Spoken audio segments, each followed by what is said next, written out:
क्या आप लोगों ने कभी आईना में अपने प्रतिबिंब को देखा है? आपकी प्रतिबिंब पूरी आपकी जैसी ही लगती है, मगर क्या हो, वही प्रतिबिंब आपको डराने लगे तो?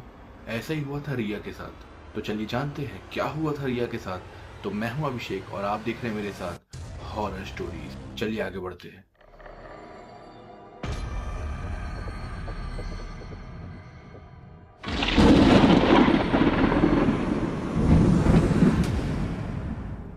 रात ही करीब 11:15 बज रहे होंगे।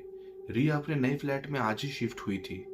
उसके मकान मालिक ने उसे बोला था कि फ्लैट में एक बहुत ही पुराना मिरर है, उसके ऊपर एक पर्दा रखा हुआ है, उसको नहीं हटाने के लिए। मगर रिया उसके बातों को अनसुना करके उस मिरर के ऊपर से पर्दा हटा देती है। वो मिरर बहुत ही सुंदर लग रहा था। ऐसा लग रहा था कि करीब 200 से 300 साल पुराना है। उसके मकान मालिक ने ये कहा था कि मिरर को उसने एक एंटिक शॉप से खरीदा था और तब से ही इस फ्लैट में कुछ अजीबोगरीब घटनाएं होने लगी। रिया एक पैरानॉर्मल इन्वेस्टिगेटर थी।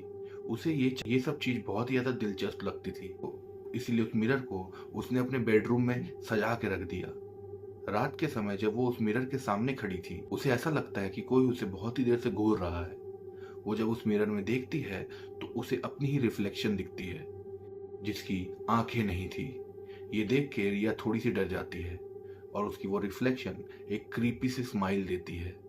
रिया तभी बहुत ही ज्यादा डर जाती है और अपने उस रूम से बाहर निकल जाती है। तभी थोड़ी देर बाद जब वो फिर से अपने रूम में जाती है तो देखती है उस मिरर से खुसखुसाने की आवाजें आ रही है।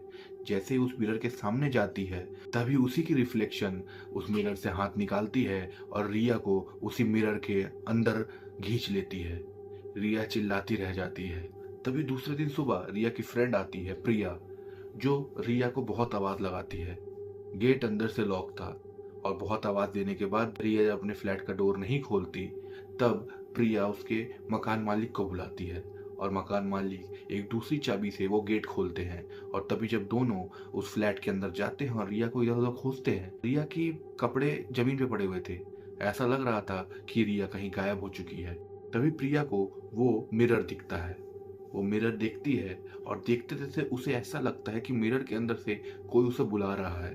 जब वो मिरर के पास जाती है और ध्यान से देखती है तो देखती है उसमें रिया की रिफ्लेक्शन आ रही है और रिया की रिफ्लेक्शन की आंखें नहीं है और वो एक क्रीपी सी स्माइल दे रही है। जैसे ही वो प्रिया ये चीज देखती है, वो डर के मारे उस फ्लैट से बाहर भाग जाती है। और तब से ही लोग कहते हैं कि उस फ्लैट में जो भी जाता है वो उसी मिरर के अंदर ट्रैप हो जाता है और कभी भी वो वापस नहीं आता। तो आपको कैसी लगी ये स्टोरी मुझे कमेंट में ज़रूर बताइएगा। और नेक्स्ट स्टोरी के लिए हमारे इस चैनल को सब्सक्राइब कर दीजिए और मिलते हैं आपसे नेक्स्ट स्टोरी में। तब तक के लिए बाय।